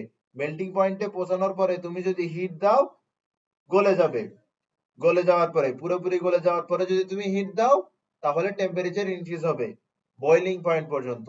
বয়লিং পয়েন্টে হিট দিলে ভ্যাপোরাইজ হবে, বয়লিং পয়েন্টে হিট দিলে ভ্যাপোরাইজ হবে, বয়লিং পয়েন্টে হিট দিলে ভ্যাপোরাইজ হবে, বয়লিং পয়েন্টে হিট দিলে ভ্যাপোরাইজ হবে, পুরোপুরি ভ্যাপোরাইজ হওয়ার পরে হিট দিলে আবার টেম্পারেচার ইনক্রিজ হবে। আশা করি বুঝতেছো। এবার এই গল্পটাকে আমরা পেছনের দিকে চিন্তা করি। আমি যদি 110 ডিগ্রি সেলসিয়াসের ব্যাপার থেকে হিট নেওয়া শুরু করি, হিট রিমুভ করা শুরু করি, তাহলে সেই ক্ষেত্রে তার টেম্পারেচার কমবে, তার টেম্পারেচার কমে 100 ডিগ্রি সেলসিয়াস হবে, মানে 100 ডিগ্রি সেলসিয়াস পর্যন্ত তার টেম্পারেচারটা কমবে, 100 ডিগ্রি সেলসিয়াস পর্যন্ত তার টেম্পারেচারটা কমবে, 100 ডিগ্রি সেলসিয়াস পর্যন্ত তার টেম্পারেচারটা কমবে, 100 ডিগ্রি সেলসিয়াস পর্যন্ত তার টেম্পারেচারটা কমবে। 100 ডিগ্রি সেলসিয়াসে ব্যাপার যাওয়ার পরে যখন আমি হিট রিমুভ করব তখন ব্যাপার পরিণত হবে 100 ডিগ্রি সেলসিয়াসের ওয়াটারে। দেখো আমি হিট রিমুভ করতেছি, ভ্যাপার ওয়াটারে কনভার্ট হচ্ছে, দেখো টেম্পারেচার কিন্তু একই আছে, টেম্পারেচার কি আছে? টেম্পারেচার কিন্তু একই আছে। কারণ ফিজিক্যাল স্টেট যখন চেঞ্জ হবে তখন টেম্পারেচার চেঞ্জ হবে না। এরপর যদি আমি কি করি? হিট রিমুভ করি, এরপরে যদি আমি হিট রিমুভ করি, এরপরে যদি আমি হিট রিমুভ করি, সেই ক্ষেত্রে সেই ক্ষেত্রে সেই ক্ষেত্রে টেম্পারেচার কমে 0 ডিগ্রি সেলসিয়াস হবে, সেই ক্ষেত্রে টেম্পারেচার কমে 0 ডিগ্রি সেলসিয়াস হবে, মানে মেল্টিং পয়েন্ট পর্যন্ত যাবে। এরপরে যদি আমি কি করি? এরপরে যদি আমি আরো ফার্দার হিট রিমুভ করি, আরো ফার্দার হিট রিমুভ করি, তাহলে সেই ক্ষেত্রে এটা বরফে পরিণত হবে। এরপরে যদি আমি আরো ফার্দার হিট রিমুভ করি তাহলে এটা টেম্পারেচার কমবে। তাহলে আমি বলতে পারি এভাবে যে আমি যদি হিট কমাতে থাকি তাহলে হিট বয়লিং পয়েন্ট পর্যন্ত যদি আমি আবার রিপিট করি, যদি আমি হিট রিমুভ করতে থাকি, আমি যদি ব্যাপারের হিট রিমুভ করতে থাকি তাহলে ব্যাপারের টেম্পারেচার কমে বয়লিং পয়েন্ট পর্যন্ত পৌঁছাবে, বয়লিং পয়েন্ট পর্যন্ত পৌঁছানোর পরে যদি আমি হিট রিমুভ করি তাহলে ব্যাপার পরিপূর্ণরূপে পানিতে পরিণত হবে, পরিপূর্ণরূপে পানিতে পরিণত হওয়ার পরে যদি আমি আরো হিট রিমুভ করি সেই ক্ষেত্রে মেল্টিং পয়েন্ট বা ফ্রিজিং পয়েন্ট পর্যন্ত হিট কমবে, টেম্পারেচার কমবে, টেম্পারেচার কমবে।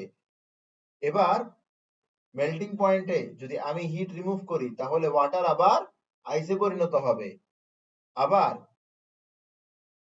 পুরোপুরি আইসে পরিণত হওয়ার পরে যখন আমি হিট রিমুভ করব তখন টেম্পারেচার কমবে। আমরা এটা আশা করি বুঝছি। তো সহজ ভাষায় হচ্ছে বয়লিং পয়েন্টে তুমি হিট দাও বা তুমি হিট নাও, ফিজিক্যাল স্টেট চেঞ্জ হবে। মেল্টিং পয়েন্টে তুমি হিট দাও বা তুমি হিট নাও, ফিজিক্যাল স্টেট চেঞ্জ হবে। এছাড়া বাদ বাকি সময়ে তুমি হিট দাও বা নাও তোমার টেম্পারেচার চেঞ্জ হবে। আশা করি বুঝতেছো। ঠিক আছে, তাহলে আমরা এখানের মধ্যে লিখি আমরা এখানে লিখি, ফর্মুলাগুলো একটু লিখি।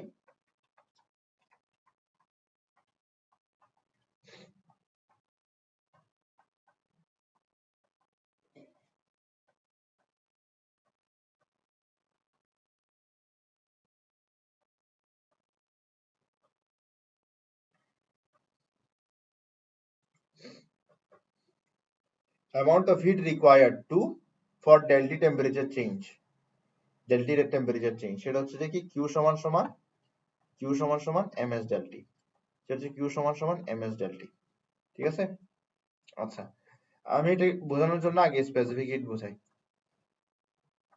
স্পেসিফিক হিট,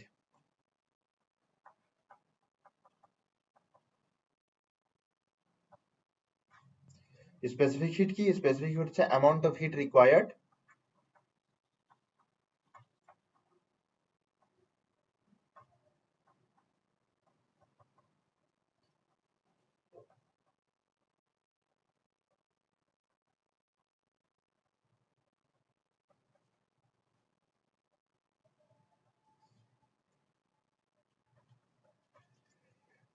এক কেজি ভরের টেম্পারেচার 1 কেলভিন ইনক্রিজ করতে যে পরিমাণ হিট প্রয়োজন হবে সেটা হচ্ছে স্পেসিফিক হিট।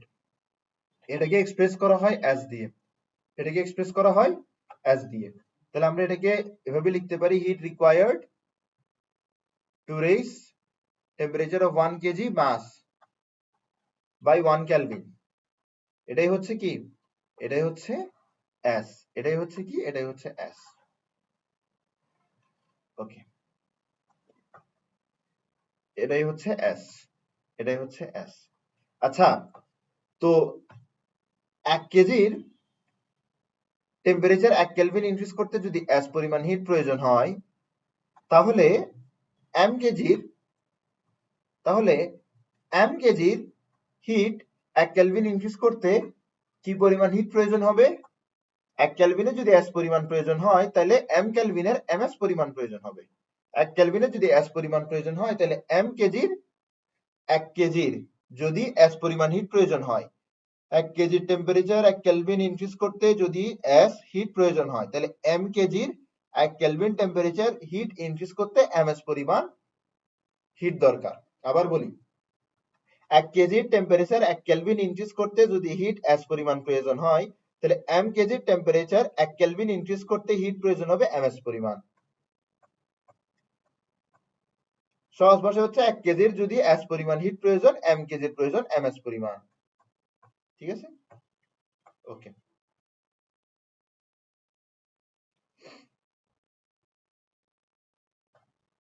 এবার দেখো, 1 কেলভিন টেম্পারেচার ইনক্রিজ করতে 1 কেলভিন টেম্পারেচার ইনক্রিজ করতে যদি এমএস পরিমাণ হিট লাগে, তাহলে ডেল্টা টেম্পারেচার পরিবর্তন করতে তাহলে ডেল্টা টেম্পারেচার পরিবর্তন করতে এমএস ডেল্টা পরিমাণ হিট লাগবে, এমএস ডেল্টা পরিমাণ হিট লাগবে। তাহলে heat required to raise the temperature of M KG mass by delta হচ্ছে এমএস ডেল্টা, হচ্ছে কি? MS delta. তাহলে আমরা যে সূত্রটা পাচ্ছি সেটা হচ্ছে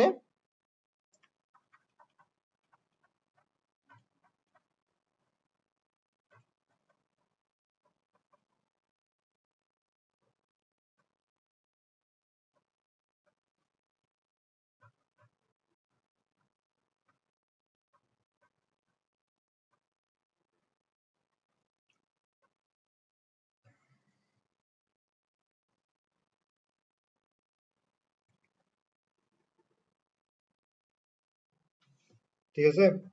আরো বুঝছো এটা? ওকে, এরপর আসো। এবার এক্ষেত্রে এটা হচ্ছে যে হিট রিসিভড বাই সিস্টেম। যেহেতু যদি টেম্পারেচার ইনক্রিজ হয়, তাহলে কিউ হবে হিট রিসিভড বাই সিস্টেম, আর যদি টেম্পারেচার ডিক্রিজ হয়, তাহলে কিউ হবে হিট রিলিজ বাই সিস্টেম। তাই বলে আমরা হিট রিকোয়ার্ড না লিখে লিখতে পারি হিট চেঞ্জ। কি লিখতে পারি? Heat change. ঠিক আছে? তো যদি কি হয়, যদি টেম্পারেচার ইনক্রিজ হয়, যদি টেম্পারেচার ইনক্রিজ হয়, যদি টেম্পারেচার ইনক্রিজ হয়, যদি টেম্পারেচার ইনক্রিজ হয়,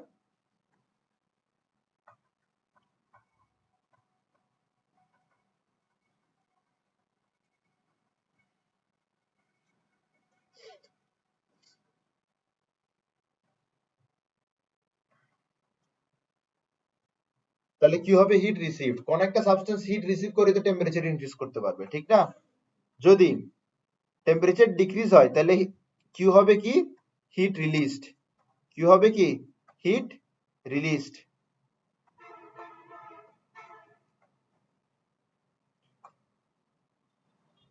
আশা করি বোঝা গেছে। আশা করি বোঝা গেছে। তার মানে Q is equals to MS del theta. এটা দিয়ে আমরা দুইটা জিনিস জানতে পারবো, কোন একটা সাবস্টেন্স কি পরিমাণ হিট রিলিজ করলে ডেল টি পরিমাণ টেম্পারেচার চেঞ্জ হবে, অথবা কোন একটা সাবস্টেন্স কি পরিমাণ হিট রিসিভ করলে ডেল টি পরিমাণ টেম্পারেচার চেঞ্জ হবে। ক্লিয়ার? ওকে, দুইটা জিনিস বুঝতে পারি, একটা হচ্ছে কি কি পরিমাণ হিট রিসিভ করলে ডেল টি পরিমাণ টেম্পারেচার ইনক্রিজ হবে, আর একটা হচ্ছে কি পরিমাণ হিট রিলিজ করলে ডেল টি পরিমাণ টেম্পারেচার ডিক্রিজ হবে। আশা করি বুঝতে পারছি। এতটুকু এতটুকু আমরা বুঝতে পারছি, এতটুকু আমরা বুঝতে পারছি। এখন এই যে স্পেসিফিক হিট আছে, স্পেসিফিক হিট অফ ওয়াটার, এটা তোমার বাড়ির কাজ, তুমি এটা বের করবা। স্পেসিফিক হিট অফ আইস, এটাও তোমার বাড়ির কাজ, এটা তুমি বের করবা। স্পেসিফিক হিট অফ ভ্যাপার, এটাও তোমার বাড়ির কাজ, এটা তুমি বের করবা। চ্যাট জিপিটি থেকে বের করো, যেখান থেকে বের করো, বের করো। ঠিক আছে? এগুলো হচ্ছে ভ্যালু, কনস্ট্যান্ট ভ্যালু। ঠিক আছে? এগুলো কি কনস্ট্যান্ট ভ্যালু। এটা তুমি বের করবে, এগুলো বের করে তুমি তোমার নোটে অ্যাড করবা। ক্লিয়ার? ওকে, পানির স্পেসিফিক হিট বের করবা, বরফের স্পেসিফিক হিট বের করবা, ভ্যাপারের স্পেসিফিক হিট বের করবা। অনলাইন থেকে বের করো, যেখান থেকে বের করো, এটা তোমার খুশি। তাহলে এতটুকু আমরা বুঝছি। এর পাশাপাশি আমরা আরো কিছু বুঝছিলাম, সেটা হচ্ছে amount of heat change for changing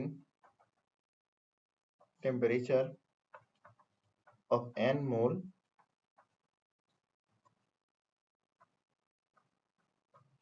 by del T.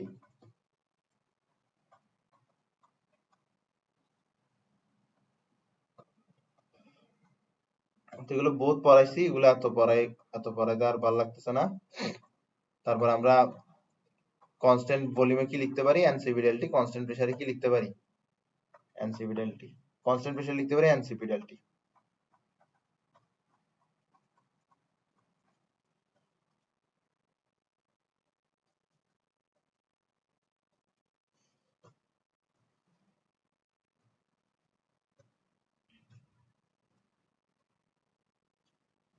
Constant প্রেসারে কি লিখতে পারবো,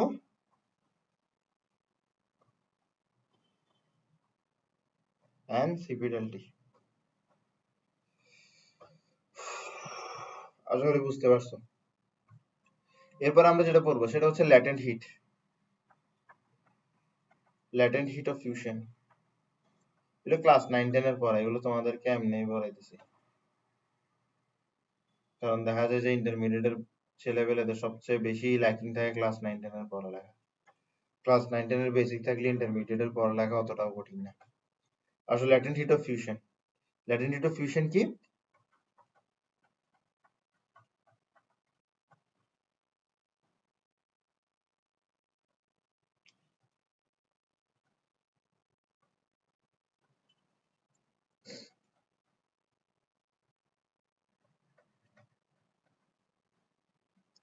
কোন একটা সাবস্টেন্সের ল্যাটেন্ট হিট অফ ফিউশন হচ্ছে তার 1 কেজিকে মেল্ট করতে কি পরিমাণ হিট লাগবে।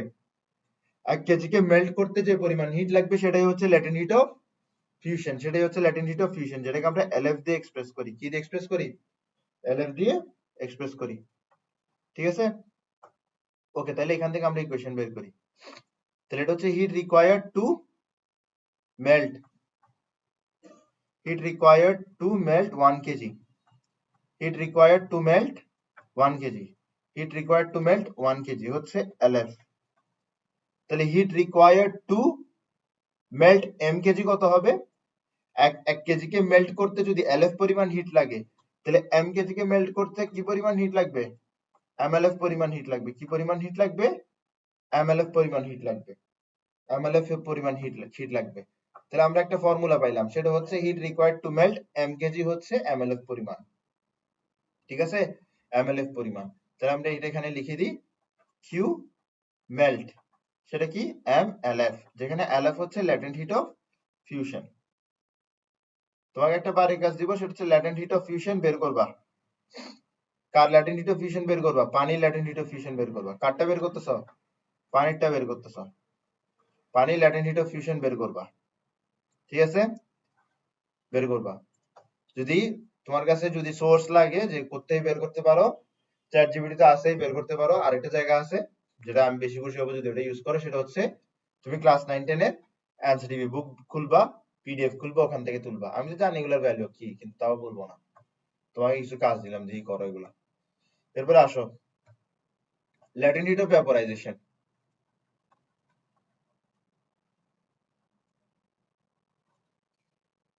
Latent heat of vaporisation.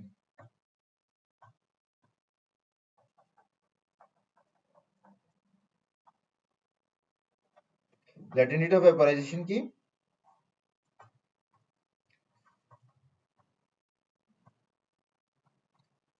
amount of heat required to vaporize 1 kg। 1 KG কে ভেপোরাইজ করতে যে পরিমাণ হিট লাগে সেটাকে বলা হয় latent heat of vaporisation, LV, latent heat of vaporisation. তাহলে আমরা বলতে পারি হিট রিকোয়ার্ড টু ভেপোরাইজ 1 কেজি হচ্ছে এলভি। তো 1 কেজি কে ভেপোরাইজ করতে যদি এলভি পরিমাণ হিট লাগে, তাহলে এম কেজি কে ভেপোরাইজ করতে কি পরিমাণ হিট লাগবে? এমএলভি পরিমাণ হিট লাগবে। এম কেজি কে ভেপোরাইজ করতে কি পরিমাণ হিট লাগবে? এমএলভি পরিমাণ হিট লাগবে। এম কেজি কে ভেপোরাইজ করতে কি পরিমাণ হিট লাগবে? এমএলভি পরিমাণ লাগবে, এমএলভি পরিমাণ লাগবে, এমএলভি পরিমাণ লাগবে, ঠিক আছে? এমএলভি পরিমাণ লাগবে। তাহলে কিউ ভেপোরাইজেশন হচ্ছে এমএলভি। তোমাকে আরেকটা বাড়ির কাজ দিব, সেটা হচ্ছে ল্যাটেন্ট হিট অফ ভেপোরাইজেশন কার জন্য বের করবা? পানির জন্য বের করবা, ঠিক আছে? এটা একটা সংখ্যা, সেটা তুমি পেয়ে যাবা, চ্যাট জিপিটি দিলেও পেয়ে যাবা। ক্লাস 9-10 বই থেকে তো ভালো, বের করলে তো সবচেয়ে বেটার হয়, ঠিক আছে? এটা তুমি বের করবা, ঠিক আছে? এবার আমরা যেটা করব সেটা হচ্ছে, এখন আমরা করবো হচ্ছে এন্ট্রপি। এন্ট্রপি, এন্ট্রপিকে কি বলা হয়? Measure of disorderness. কি বলা হয়? Measure of disorderness. একটা থার্মোডাইনামিক সিস্টেমে ডিসঅর্ডারনেস বলতে আমরা কি বুঝি? একটা থার্মোডাইনামিক সিস্টেমে ধরো হিট আছে, এই হিটটাকে আমি ওয়ার্কে কনভার্ট করতে পারতেছি না, ওইটাকে আমরা কি বলবো? ডিসঅর্ডারনেস, ঠিক না?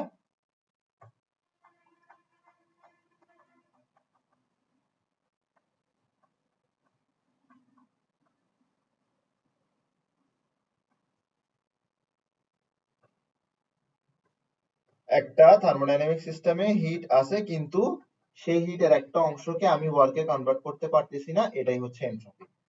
তো যদি হিটের বেশি অংশকে আমি ওয়ার্কে কনভার্ট করতে না পারি, তাহলে এনট্রপি বেশি। যদি হিটের কম অংশকে আমি ওয়ার্কে কনভার্ট করতে না পারি, তাহলে এনট্রপি কম। তাহলে এনট্রপি হচ্ছে measure of disorderness, that is the inability of converting heat into work in a thermodynamic system। এবার এন্ট্রপি কখনো আমরা বের করতে পারি না, আমরা এন্ট্রপির চেঞ্জ বের করতে পারি। আমরা এন্ট্রপির চেঞ্জ বের করতে পারি, এন্ট্রপির চেঞ্জ আমরা বের করতে পারি। এন্ট্রপির চেঞ্জ আমরা কিভাবে বের করব? এন্ট্রপির চেঞ্জ আমরা বের করব হচ্ছে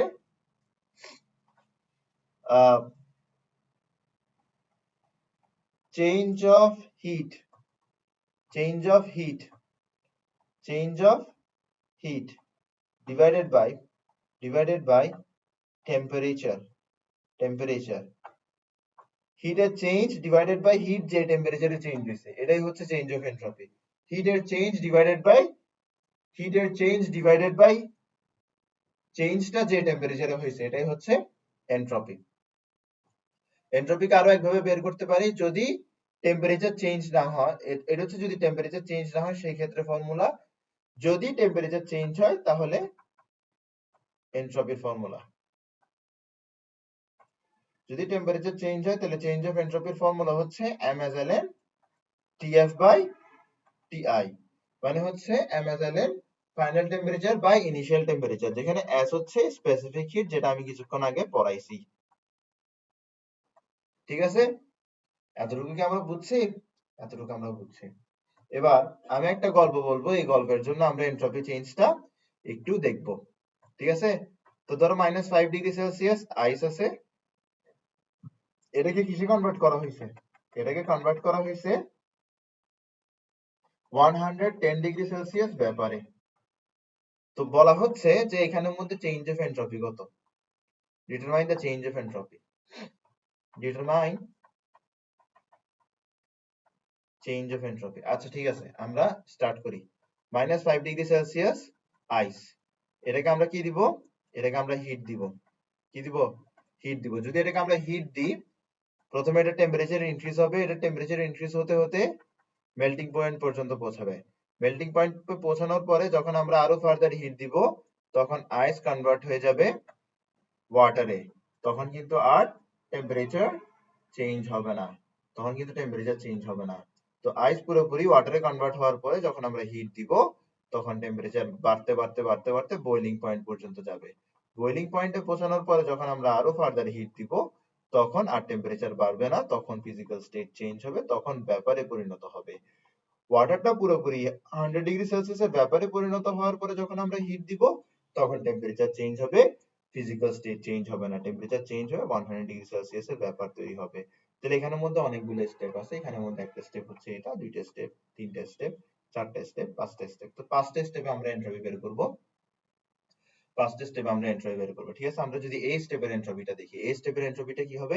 এখানের মধ্যে টেম্পারেচার বাড়তেছে, যদি টেম্পারেচার বাড়ে, টেম্পারেচার বাড়ে, আমরা কি জানি? আমরা জানি এনট্রপির ফর্মুলা হচ্ছে mSln T2/T1 যদি টেম্পারেচার বাড়ে। ঠিক না? mSln T2/T1। তাহলে আমরা এখানে কি লিখতে পারি? mSln T2/T1, তো final temperature divided by initial temperature. তো আমরা এই টেম্পারেচারটা কেলভিনে লিখবো সব সময়। কিসে লিখবো? কেলভিনে লিখবো। তো সেলসিয়াস থেকে কেলভিনে কিভাবে যায়? 273 যোগ করে। সেলসিয়াস থেকে কেলভিনে কিভাবে যায়? 273 যোগ করে। তো এটার সাথে যদি 273 যোগ করি, তাহলে আমি পাবো 268। তো এটা হচ্ছে T2 আর এটা হচ্ছে T1। এটা হচ্ছে ফাইনাল টেম্পারেচার, এটা হচ্ছে ইনিশিয়াল টেম্পারেচার। mSln TF/T1 বা final temperature by initial temperature. বুঝা গেছে বিষয়টা? ওকে, তাহলে আমরা এখানে কি পাইলাম? ফার্স্ট এনট্রপি চেঞ্জটা পাইলাম। এরপর আমাদের এখানের মধ্যে আরেকটা এনট্রপি চেঞ্জ হচ্ছে, সেটা হচ্ছে কোথায়? এখানে। এখানে দেখো 0°C থেকে 0°C যাচ্ছে, তার মানে কি এখানে টেম্পারেচার কনস্ট্যান্ট। এখানে যদি টেম্পারেচার কনস্ট্যান্ট হয়, তাহলে এনট্রপি চেঞ্জটা হবে হচ্ছে change of heat divided by the temperature at which the change took place. তো এখানে চেঞ্জ অফ হিট কি? 0°C এর আইস থেকে 0°C এর ওয়াটার তুমি কিভাবে কনভার্ট করতে পারো? এখানে কি হচ্ছে? আইস ওয়াটারে কনভার্ট হচ্ছে, তার মানে এখানের মধ্যে মেল্টিং হচ্ছে। কি হচ্ছে? মেল্টিং হচ্ছে। তো mkg কে মেল্ট করতে আমাদের কি পরিমাণ হিট লাগবে? mlf পরিমাণ হিট লাগবে। তাহলে এখানে চেঞ্জ অফ হিট কি? mlf। আর এখানে টেম্পারেচারটা হচ্ছে কত? 0°C। টেম্পারেচারটা কত? 0°C, অর্থাৎ 273 কেলভিন। এরপরে দেখো, তাহলে এটা হচ্ছে আমাদের সেকেন্ড স্টেপের মধ্যে এনট্রপির চেঞ্জ। এরপর আমরা থার্ড স্টেপে এনট্রপির চেঞ্জ বের করব। এরপর আমরা থার্ড স্টেপে এনট্রপির চেঞ্জ বের করব। থার্ড স্টেপে এনট্রপির চেঞ্জ হচ্ছে মূলত টেম্পারেচারের, এখানে টেম্পারেচার চেঞ্জ হচ্ছে, সেই ক্ষেত্রে আমরা টেম্পারেচার চেঞ্জের সূত্রটা ইউজ করব, সেটা হচ্ছে mSln T2/T1। এই ক্ষেত্রে ফাইনাল টেম্পারেচার হচ্ছে 200, এটাকে যদি আমরা কেলভিনে, সরি ফাইনাল টেম্পারেচার হচ্ছে 100, এটাকে যদি কেলভিনে নিই তাহলে 373, আর ইনিশিয়াল টেম্পারেচার হচ্ছে 0, এটাকে যদি আমরা কেলভিনে নিই তাহলে 273। তো এটা কি? আহ এটা হচ্ছে আমার কি বলে এটাকে? Change of entropy. এটা হচ্ছে চেঞ্জ অফ এনট্রপি। ক্লিয়ার? ওকে, এরপরে আসো। এরপর হচ্ছে ডেল এস ফোর। আমাদের ফোর্থ স্টেপে কি হচ্ছে? ফোর্থ স্টেপে হচ্ছে ওয়াটার ব্যাপারে পরিণত হচ্ছে। তো এমকেজি পরিমাণ যদি ব্যাপারে পরিণত হয়, তাহলে তার হিট লাগবে হচ্ছে এমএলভি পরিমাণ। যে পরিমাণ হিটের চেঞ্জ, তাকে যদি আমরা টেম্পারেচার দিয়ে ডিভাইড করে দিই, তাহলে আমরা পেয়ে যাব ডেল এস ফোর। তাহলে আমরা পেয়ে যাব এনট্রপির চেঞ্জ। তো এখানে টেম্পারেচার কত? 100°C। 100°C কে যদি আমরা কেলভিনে লিখি, তাহলে হবে 373 কেলভিন। ফাইনাল স্টেপে আসি। ফাইনাল স্টেপের মধ্যে আমাদের আবার টেম্পারেচার চেঞ্জ হয়েছে। ফাইনাল স্টেপের মধ্যে আমরা আবার এনট্রপি বের করতে পারবো কিভাবে? mSln T2/T1। তো 110 এর সাথে যদি আমরা 273 যোগ করি, তাহলে 383 ডিভাইডেড বাই 100, তার মানে কি 373 কেলভিন। ঠিক আছে, এভাবে আমরা প্রত্যেকটা স্টেপের এনট্রপি বের করতে পারি, আর সব এনট্রপি যোগ করে দিলে আমরা টোটাল এনট্রপি পেয়ে যাব পুরো গল্পে। আমরা পুরো গল্পের টোটাল এনট্রপিটা পেয়ে যাব। আমরা পুরো গল্পের টোটাল এনট্রপিটা পেয়ে যাব। আমরা পুরো গল্পের টোটাল এনট্রপিটা এই ক্ষেত্রে পেয়ে যাব। ঠিক আছে, তাহলে আমরা টোটাল এনট্রপি যদি বের করতে চাই, টোটাল এনট্রপি আমরা কিভাবে পাবো? Del S1 del S2, del S3, del S4, del S5। ঠিক আছে, এভাবে আমরা টোটাল এন্ট্রপিটা পেয়ে যাব।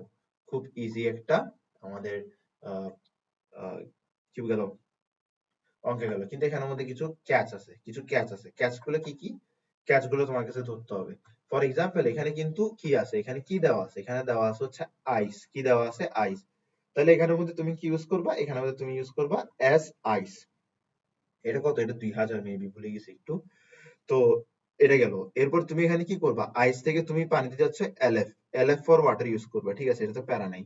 তুমি এখানে ওয়াটার থেকে কিসে যাচ্ছ? ওয়াটারে যাচ্ছে। তাহলে তুমি এখানে কোনটা ইউজ করবা? তুমি এখানে ইউজ করবা এস ফর ওয়াটার।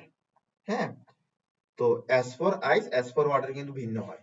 ঠিক আছে, আবার দেখো তোমার এখানের মধ্যে এলভি, ওয়াটারের জন্য এলভি ইউজ করবা, সমস্যা হবে না। এরপর তুমি এখানে কি করতেছো? এস ফর ভেপার ইউজ করবা। কোনটা ইউজ করবা? এস ফর ভেপার ইউজ করবা। বুঝে গেছে বিষয়টা? তাহলে এই তিনটা এস কি না? সেম না? এক একটা এস এক একটা বুঝাই। ঠিক আছে, তো তুমি প্রত্যেকটার মান পাবা।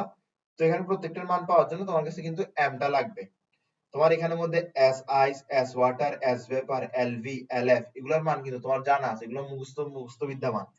তোমার শুধুমাত্র এম এর মান জানতে হবে। তো তোমাকে যদি প্রশ্নে এম এর মান দিয়ে দেয় 1 কেজি, তাহলে তুমি বাদ বাকিটা করে ফেলতে পারবা না?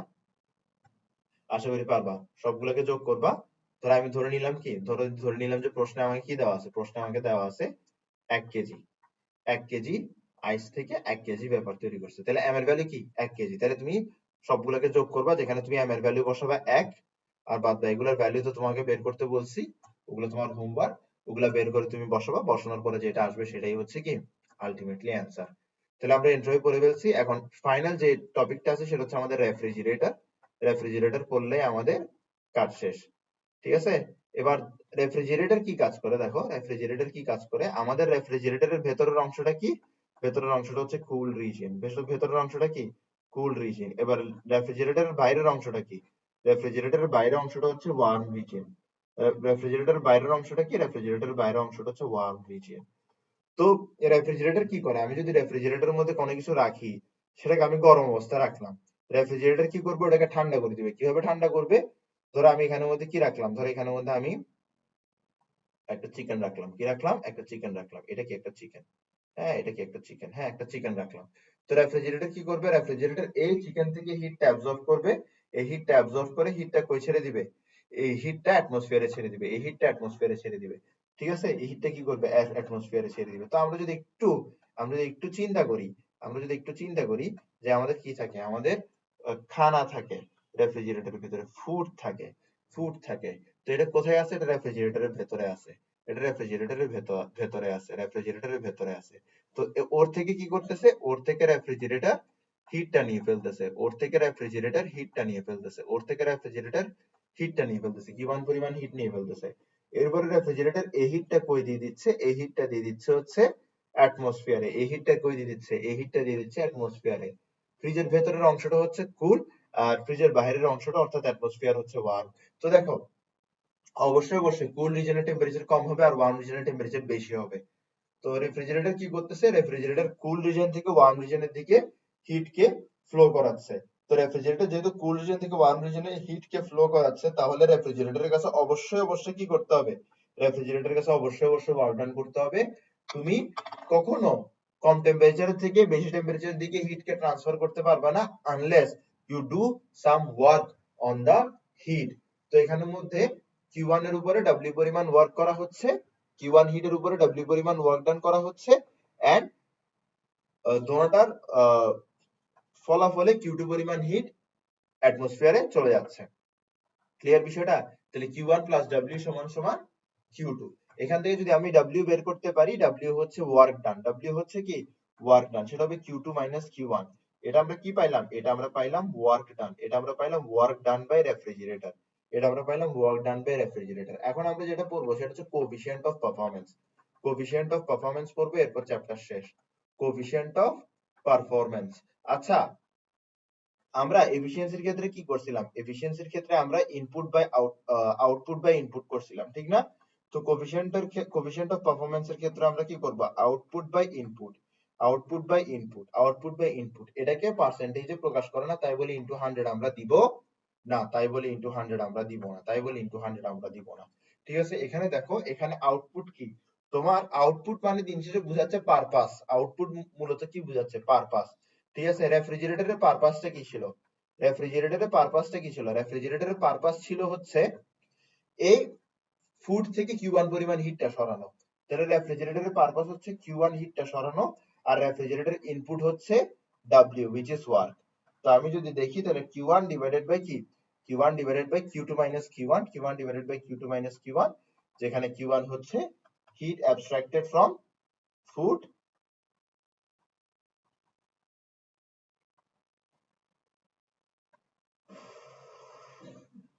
কিউ2 কি হিট রিলিজ টু অ্যাটমসফিয়ার, আর ডাব্লিউ কি ওয়ার্ক ডান বাই রেফ্রিজারেটর।